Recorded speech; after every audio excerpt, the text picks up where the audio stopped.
Et c'est un twin fin. C'est des planches relativement faciles à surfer. En surfant la planche 2 fois, le plug s'arrache. Et j'ai vraiment l'impression d'avoir trouvé ma planche. Exceptionnelle, exceptionnelle. Allez, c'est parti. Cette fois, je vous parle d'une planche que j'ai achetée il n'y a pas longtemps. C'est la Fishbird de Channel Island. Hop, très vite fait. Ça ressemble à ça.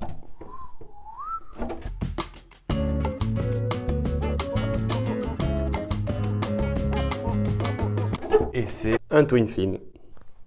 C'est une planche qui est vendue comme une planche performante. Si vous allez sur le site de Channel Island et que vous regardez la vidéo de promo, vous allez voir Mikey Feb, Parker Coffin, les frères Gudoskas, etc. qui surfent la planche et qui la fracassent comme si c'était un shortboard. Et en fait, l'idée de la planche, c'est comme ça qu'elle est vendue, c'est de proposer le parfait mélange entre le twin fin, j'entends le twin fin un peu classique, c'est-à-dire ce genre-là,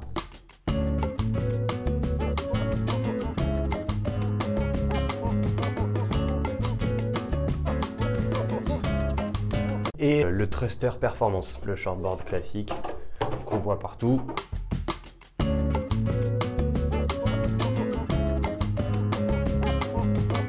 Donc le twin fin, c'est une planche, enfin le twin fin, j'entends fish twin fin, ok, plutôt planche old school ou néo-rétro, enfin des planches courtes, assez larges comme on voit beaucoup. C'est des planches relativement faciles à surfer et qui, entre guillemets, surfent toutes seules. Elles ont un flow naturel, c'est assez dur à expliquer. Globalement, t'as pas à forcer la planche pour qu'elle surfe. Elle va aller vite toute seule et puis tu vas pouvoir faire de longues trajectoires, de longues courbes comme ça assez facilement, tout en glisse, sans trop te préoccuper de tes appuis. Contrairement au shortboard. Ce qui est sympa aussi avec ce genre de planche, c'est que quelque part on a l'impression de surfer mieux que ce qu'on surfe sur un thruster. Déjà parce qu'il y a cette vitesse en plus, et en surf la clé c'est la vitesse, mais aussi parce qu'en fait ça va te permettre de faire des manœuvres assez radicales, comme on disait dans les années 90, plutôt facilement. Par exemple, tu vas monter sur le haut de la vague, tu lances ton turn, et en fait à mi-turn, la planche, bam, le tail il passe devant, ça fait un gros snap, tu te sens plus...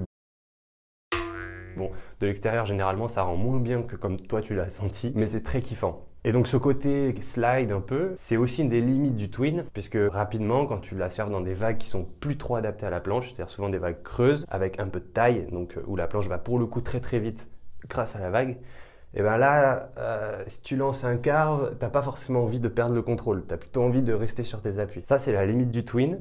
De l'autre côté, le petit thruster, lui, ça va être un peu l'inverse. C'est-à-dire que c'est pas une planche qui va surfer toute seule. C'est une planche qu'il va falloir faire vivre et qui va pas marcher dans toutes les conditions. Il va falloir des vagues plutôt, pas forcément des grosses vagues, mais des vagues qui envoient un peu et surtout avec un peu de verticalité.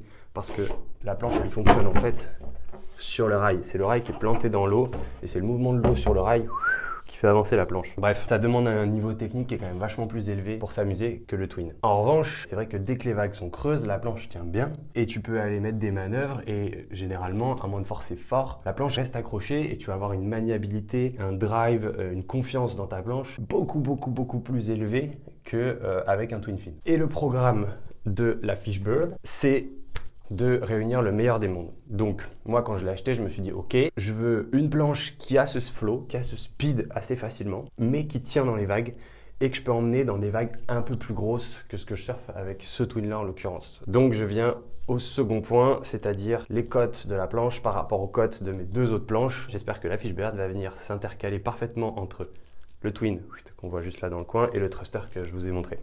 C'est une 5,9, ça c'est certain. 19, 5/8 en largeur et en épaisseur 2,1/2, ce qui fait un volume de 30,7 litres. Et j'étais persuadé qu'elle faisait 29 litres. Voilà, bon en vrai ça change pas grand chose. Le volume, c'est une donnée intéressante pour comparer des planches de même type. Parce qu'à shape différent et volume équivalent, la planche peut se comporter complètement différemment. C'est notamment le cas entre ce type de planche, un twin comme ça, et mon thruster par exemple. Puisque ce thruster là en l'occurrence, il y a tellement de wax dessus, je vois pas les côtes, c'est pas en dessous, elles sont là, je vois rien. Je suis en train de faire un truc dégueulasse sur la wax. Ah bordel. Elle est dégueulasse. Je suis presque. Là je vais découvrir qu'elle fait en fait 25 litres. Ah putain je saigne. Oh le coup. Je fais de la merde. J'ai dû gratter la wax dégueulasse comme ça là. Bref, donc les codes de celle-ci c'est 6,0. 19 1 huitième, 2 7 16e, et ça fait 29 litres 3. En fait, je pensais que la Fishbird avait le même volume que mon thruster, la Happy, mais au final, il y a quand même plus d'1 litre d'écart entre les deux. Bref, c'est intéressant, ça reste quand même le même genre de volume, et je vais vous l'expliquer après, le ride a vraiment rien à voir. Et donc celle-ci, c'est plus simple, je me suis fait super mal. Super. Celle-ci, c'est plus facile. 5 8 23 quarts, 2 9 16e pour 34 litres. Donc là, on a quand même beaucoup plus de mousse, plus de volume. Le shortboard dont je vous parlais, c'est une planche que je surfais dans des vagues de genre 1m20 à 1m80 quoi, dans ces eaux-là. Mais très honnêtement, c'est une planche que j'ai souvent du mal à faire vivre. Tout simplement parce qu'en fait, j'ai pas un niveau technique de ouf. J'ai jamais fait de compète ou de trucs comme ça. Dès que les vagues sont un peu poussives, qu'il y a des sections plus molles, et j'ai vraiment du mal à surfer correctement la planche. J'ai pas des super sensations. Il faut la forcer, il faut essayer de pomper, etc. Je relance pas super bien. Le problème, c'est que j'avais pas vraiment de planche pour surfer justement quand il y a 1 mètre à un bon 1m20. Parce que le twin que j'ai là, le twin fin, en fait, il sature. C'est-à-dire que il est trop volumineux, je sens qu'elle flotte trop sur l'eau, j'ai plus de contrôle une fois que la planche est lancée avec vraiment de la vitesse. Après, elle a quand même des rails, elle est quand même assez fine, donc ça tient dans le creux. Mais dès que je veux aller faire des manœuvres, etc., je sens en haute vague pendant le turn que c'est limite et je suis pas à l'aise. C'est aussi dû à la largeur du tail. Et le dernier point, c'est que quand les vagues sont vraiment creuses et que ça jette, c'est pas une planche qui a beaucoup de rocker. Elle est assez plate. Voilà, le nose là, il est plat comme ça. Il est assez plat, ce qui fait que des fois tu peux planter l'avant tout simplement, ou alors juste voilà, tes coffres se font comme ça, les bras en l'air en tombant du. Enfin bon, bref, c'est pas génial, j'avais pas des super bonnes sensations. Donc cette planche là, le twin fin là, j'adore la surfer quand il y a voilà, 80 cm à 1 mètre, enfin 50 cm même, parce qu'elle est quand même volumineuse et bien plate, donc elle va vite. Entre 50 cm et 80 cm, c'est parfait. Mais au final, il me fallait cette planche pour surfer voilà, entre 1 mètre, 1 mètre 50 quoi. Donc c'est ce que j'espérais trouver grâce à cette petite Fishbird, c'est pour ça que je l'ai acheté. Finalement, c'est pour avoir une planche de tous les jours, plus facile et plus polyvalente, je sais pas comment dire, peut-être pas polyvalente, mais ouais, plus facile que le thruster, où vraiment c'est des coups à avoir des sessions de merde si t'arrives et que finalement c'est un petit peu plus petit, un peu moins péchu que ce que t'avais prévu. Et dernier point, maintenant des planches comme ça, un peu, on pourrait dire hybrides, qui sont pas tout à fait des shortboard thruster, pas tout à fait des twins et tout, il y en a plein sur le marché, mais moi j'ai une appétence particulière pour le twin, que ce soit les petites planches, même là derrière on voit un peu là, on m'a prêté un twin fin comme ça en 7 pieds, j'adore parce que tout simplement j'ai un surf qui est assez appuyé sur le pied avant et moi j'aime la glisse, j'aime les longues courbes et j'aime la vitesse, etc. Donc c'est un surf juste qui me plaît et c'est pour ça que je voulais rester sur du twin fin. J'en viens à mes premières sessions avec cette planche. En fait, je l'ai surfé 4 fois et je vais débriefer sur les 3 premières et sur la dernière session, j'en parlerai après. 3 sessions différentes, 2 à la grande plage de Biarritz, une à Anglette. Dans les 2 premières sessions, c'était des vagues ultra ventées avec du clapot, etc. Le premier jour, franchement, il y avait un bon 1m50 aux séries. Il y avait quand même un peu de taille. J'aurais très bien pu surfer mon shortboard par exemple. Deuxième jour, même type de conditions, ultra ventées, vent d'ouest, clapoteuse avec 1 mètre, donc un peu plus petit. Et troisième session à Anglette, là par contre, le pied pour tester une planche, il y avait 1m20, parfait, glacis, des gauches, moi je suis goofy, des gauches qui ouvraient, c'était rond, creux, ça allait pas trop vite, bref c'était la folie. Immédiatement à la rame, je me suis senti plus comme un shortboard que sur un fish parce que le bout de la planche est assez pointu. Bon là on dirait qu'il est rond. Et en termes de flottaison de la planche, ça ressemble plus, je trouve, à un thruster, c'est-à-dire que la planche elle s'enfonce un peu dans l'eau comme ça, qu'un twin où tu as vraiment l'impression d'être sur une pelle, avec le nose très proche de toi. Là, il est un petit peu plus éloigné. Premier drop, direct, c'est à la grande plage avec du vent d'ouest, donc du coup, ça jetait un peu en avant comme ça. Direct, je sens le rocker de la planche, hein, elle est un peu bananée comme ça. Alors, c'est pas un rocker de shortboard, mais il y en a quand même un peu, ce qui fait que c'est plus facile de gérer la face verticale au moment où tu te lèves. Et tout de suite, j'ai les sensations plutôt d'accroche du shortboard. J'ai pas cette sensation d'instabilité, de tail qui veut partir quand je pousse au bottom, etc. Là, je suis tout de suite en confiance, tout de suite. je sens que la planche accroche. Même sensation sur la phase de vague. En fait, je pense pas, j'y réfléchis pas sur le coup. Juste, je trouve que la planche, elle file, elle accroche sur la vague, il n'y a rien à dire. Il n'y a rien à dire. En revanche, ce que je sens tout de suite, c'est que la planche, elle va vite. Elle trace. J'ai pas besoin de pomper ou quoi. Enfin, je peux faire des petites prises de vitesse, mais la planche trace, ça va vite. Et là, en fait, je retrouve instinctivement et immédiatement ce qui était promis, à savoir ce speed et ce flow du twin fin. Et dès les premières vagues, je sens que en fait, j'ai ce bon mélange entre de la vitesse que j'ai pas besoin de générer et l'accroche d'une planche performance. Donc je m'amuse tout de suite, même dans mes 2 premières sessions assez vantées. Je trouve ça super fun, je peux faire des manœuvres de fin de vague, la planche elle va là où je veux aller. Je prends une droite, ça fait backside dans le twin, c'est toujours un peu sketchy. Justement parce qu'on a les appuis plus forts, du coup ça a tendance à vachement déraper, on n'est pas à l'aise. Bah là je pars sur la vague, je sens que ça accroche, franchement rien à dire. Et alors toutes ces sensations sont confirmées le jour où je la sors dans les conditions parfaites, parce que là je prends plein de vagues, pour pas dire des dizaines de vagues, et vraiment la planche elle fait ce que je veux. Je vais vite, j'arrive à m'appuyer sur le bottom turn, j'arrive à faire des turns, j'arrive à faire des rollers, je sens que je peux même me caler dans le tube si j'ai envie. Je fais des re-entry.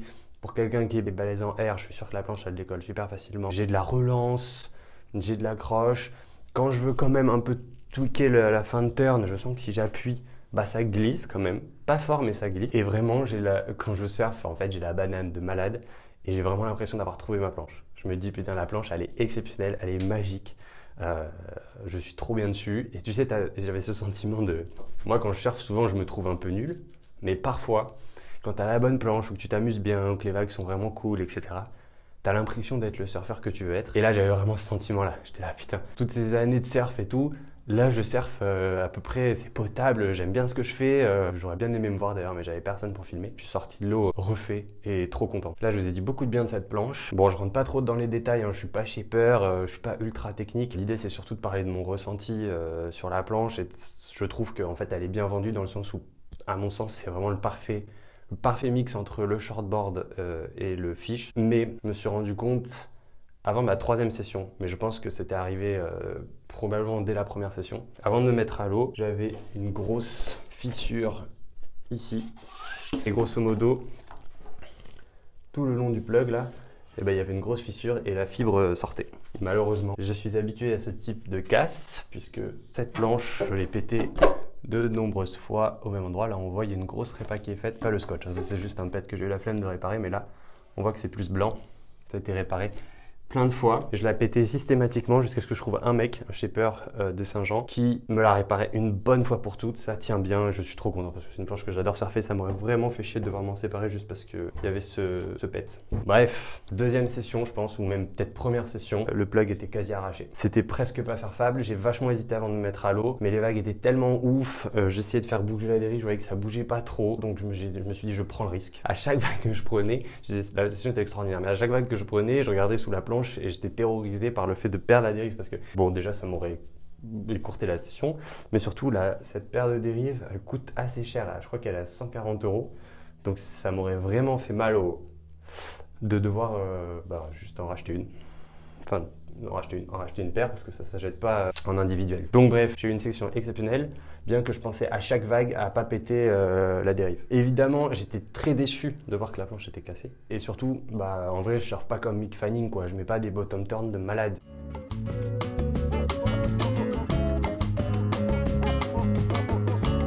Je suis un surfeur relativement lambda, donc c'est pas normal que juste en surfant la planche 2 fois, le plug s'arrache. Clairement, c'est pas normal. Même si ça m'était arrivé avec cette planche, c'est pareil, ça m'est arrivé tout de suite quasiment sur cette planche, sans que j'ai fait des trucs de ouf, quoi, vraiment. C'est pas normal. Ça, c'était une planche qui n'était pas très chère.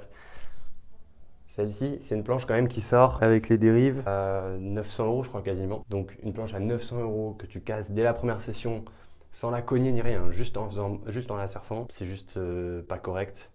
Donc gros sombre tableau, tellement grosse qu'en fait, moi limite, je doute que je rachète un jour des planches d'usine de ce type-là parce que moi j'ai eu la chance de pas la payer si cher. Vraiment, ça troue quoi. Ça troue et dès la 3e session, voilà, je l'ai amené à mon shaper. Il m'a fait une grosse répa qui devrait tenir, mais c'est une grosse opération en fait. Il enlève de la mousse tout autour, il remet de la mousse, il remet un plug, etc. Bref, lui, il m'a expliqué qu'il avait un pote à lui qui travaille chez Poucas, qui est l'usine qui stratifie et glace les planches. En gros, il m'a dit, le problème c'est que bon, déjà les planches sont ultra light. Elles sont il y a très peu de strates, très peu de résine dessus pour qu'elles soient très légères. Il y a assez peu de fibres, je ne vais pas dire de conneries, mais je crois qu'il y a peu de fibres ou la fibre est peu épaisse, ce qui fait qu'en fait il n'y a pas assez de matière sur les points où il y a beaucoup de... Donc ça c'est une première chose. Et deuxième chose, en fait ils travaillent à la chaîne les mecs. Il suffit de poncer un peu trop sur cette zone là et retirer un peu trop de matière pour que ce soit fragilisé et juste que ça tienne pas. Voilà, heureusement je l'ai fait réparer, j'ai pu la resurfer ensuite. Même après la répa, bon, les vagues étaient moins bien que la fois que je l'ai raconté, mais voilà, j'ai ressenti que la planche a été toujours super, toujours géniale. Donc je suis super content de l'avoir dans mon quiver. Je pense que c'est une planche que je vais beaucoup surfer. Et de toute façon, à chaque fois que j'ai des super bonnes planches, elles sont maudites comme ça.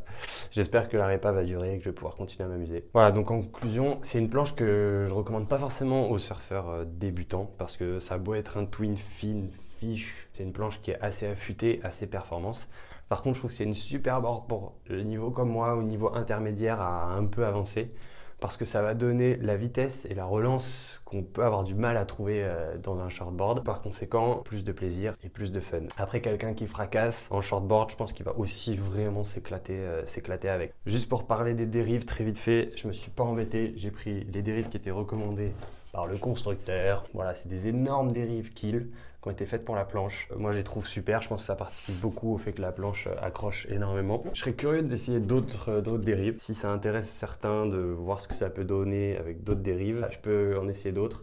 J'ai des dérives beaucoup plus perf de twin là, comme ça, beaucoup plus petites. Et je peux aussi trouver des kills plus petites, voir ce que ça donne. Ok, j'ai pas d'image de moi en train de la surfer, j'ai pas pu me faire filmer. Dès que j'en ai, si j'arrive à en avoir, je ferai peut-être un short avec. Comme ça pourra peut-être illustrer mes propos. Bon, l'idée, j'ai pas un surf assez stylé pour que ce soit cool à regarder vraiment, mais par contre, quand je regarde des reviews, des tests de matos et tout, dans n'importe quel sport d'ailleurs, j'aime bien connaître le niveau de la personne qui parle parce que ça me permet de un peu resituer son propos dans un contexte. Si c'est un pro qui me parle d'une planche, ça va être différent de si c'est un mec intermédiaire ou de si c'est un débutant. À mon sens, les trois avis sont pertinents, mais simplement, je ne vais pas forcément intégrer le propos de la même manière. Il y a quelques shorts sur la chaîne où vous pouvez me voir un peu surfer, notamment, d'ailleurs quasi exclusivement avec cette planche, je crois. Ok, je vous laisse sur ça. N'hésitez pas à me poser des questions. J'ai parlé juste de mon ressenti. Je vais pas rentrer vraiment beaucoup dans les techniques. Il y a pas mal d'infos sur le site de Channel Island si ça vous intéresse. Et puis on peut en discuter en commentaire. Bon, c'est